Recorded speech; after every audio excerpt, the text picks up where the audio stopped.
السلام علیکم الرحمن الرحیم صلی اللہ علیہ وسلم۔ سورہ آل عمران کے 16 مرکزی موضوعات میں سے ہمارا چوتھا مرکزی موضوع اسلام ہے۔ اس کے 6 ضمنی موضوعات ہیں اور جس میں چھٹا آخری ضمنی موضوع ہے احکام۔ احکام کیا دیتا ہے اسلام؟ ان میں سے جی پہلے 6 نکات ہیں اور 9واں جو نکتہ ہے آیت نمبر 118 میں سے ہے۔ اس میں ہے بڑا چھوٹی سی آیت ہے اور اس میں ہے اپنا مسلمانوں کے ساتھ کسی دوسرے کو رازدار نہ بناؤ، یہ اللہ کا حکم ہے کسی کو۔ اور یہ پھر سورہ مائدہ میں مزید اس کو کہا ہے اور یہ کہا جو ان کو بناتا ہے انہیں جیسا ہے، اور تمام غیر مسلم تمہارے لیے خرابی میں کمی نہیں کرتے۔ ان کی خواہش ہے کہ مسلمان تکالیف اٹھائیں، غیر مسلموں کی دشمنی ان کی باتوں سے کھلی ظاہر ہے۔ چوتھا ہے اور پانچواں، ان کے سینوں میں جتنا بغض اور کینہ ہے وہ ان کی باتوں سے بڑھ کر ہے، اور اللہ تعالیٰ نے تمام حقیقتیں ہم کھول کر مسلمانوں کو بیان کر دی، یہ چھڑا لگتا ہے۔ اور پھر 9واں، اب عقل سے کام لو اور ان احکام الہی کو مانو۔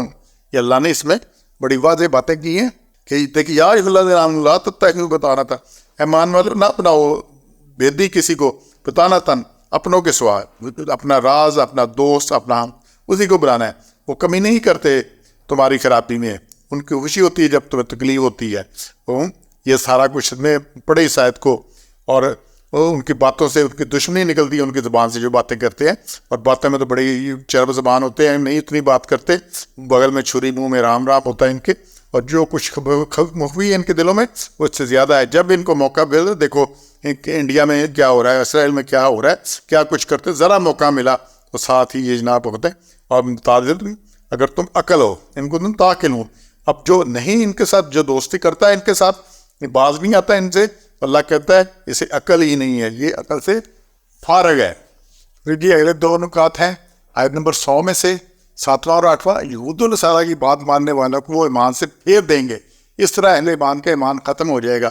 اور یہی کچھ آج ہو رہا ہے کہ یا ایھا الذین آمنوا ان تطیعوا فریقا من الذین، اے ایمان والو اگر تم کہا مانو گے بعض اوتوا الکتاب، اہل کتاب کا، یردوکم وہ تمہیں پھیر دیں گے بعد ایمان کافرین، تو ایمان کے بعد تمہیں کافر کر دیں گے۔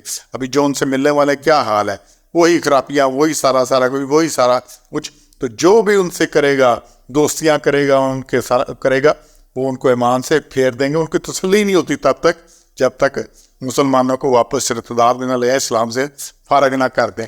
تو اللہ نے واضح وارننگ دی ہے، تو یہ آیت میں آ رہا ہے۔ پھر 119 میں سے جی اگلے 3 نکات ہیں کہ تم اپنی سادگی سے انہیں دوست سمجھتے ہو، حالانکہ وہ تمہیں دوست نہیں رکھتے۔ اور پھر 11 ہے تم سب کتابوں پر ایمان رکھتے ہو مگر وہ ایسے نہیں ہیں۔ اور پھر 12 جب تمہیں ملتے ہیں تو بظاہر ایمان لا کے مسلمانوں کو دھوکہ دیتے ہیں۔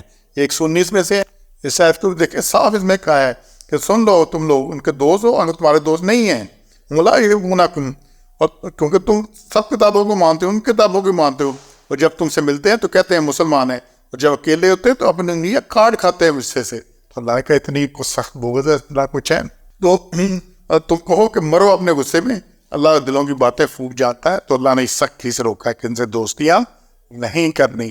اور پھر 120 میں اللہ نے کہا 13 نکتہ، اہل کتاب صابر اور مطیع مسلمانوں کا کچھ بگاڑ نہیں سکتے، جو مرضی کر لیں۔ انہیں کہ اگر تمہیں کو ملے کوئی بلائی تو بری لگتی ہے ان کو، تمہارا ذرا فائدہ ہو اس کو برا لگتا ہے، اگر کوئی برائی پہنچے تو بڑے ہی خوش ہوتے، چھلاگے مارتے ہیں۔ اور اگر تم صبر کرو اور بچتے رہو تو کچھ نہیں بگاڑ سکتے تمہارا جو بھی ہے۔ اور بے شک جو کچھ کرتے ہیں اللہ نے ان کو گھیرا ہوا ہے، اللہ نے بڑی تسلی دی ہے۔ لیکن کیا ہے، ایمان ہونا چاہیے، صبر ہونا چاہیے، متقی ہونا چاہیے بندے کو ہے۔ اور پھر 14واں نکتہ، منافقین کے کفر میں تیزیوں سے غمگین و پریشان نہ ہو۔ پھر جی آگے 14 نکتہ آیت نمبر 176 میں سے، منافقین کی کفر میں تیزیوں سے غمگین اور پریشان ہو، اللہ نے تسلی دی ہے، اور غم میں ڈالے تجھ کو وہ لوگ جو دوڑتے پھرتے کفر کی طرف، اور کفر میں وہ نہ بگاڑیں گے اللہ کا کچھ بھی، اور اللہ چاہتا ہے اس کو فائدہ نہ دے تو آخرت میں۔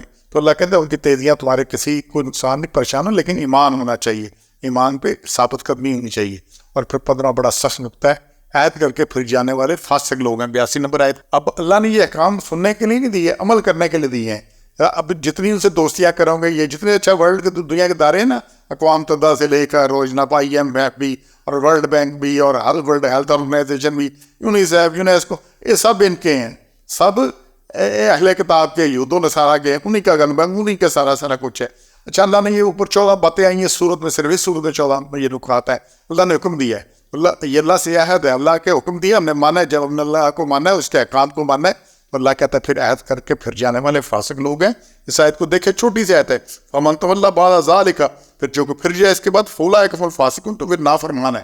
اب جو نافرمان ہے اس کا کیا عالم ہے؟ جو ہو رہا ہے ہمارا نافرمانیوں کا نتیجہ یہ نہیں نکلنا کہ جناب اللہ ہمیں دوست بنا لے گا، ہماری باتیں سنے گا، ہمارے سارا کچھ ہوگا، اسی لیے ہم دعائیں قبول ہوتی ہیں، نہ کچھ اور ہوتا ہے نہ کچھ ہوتا ہے.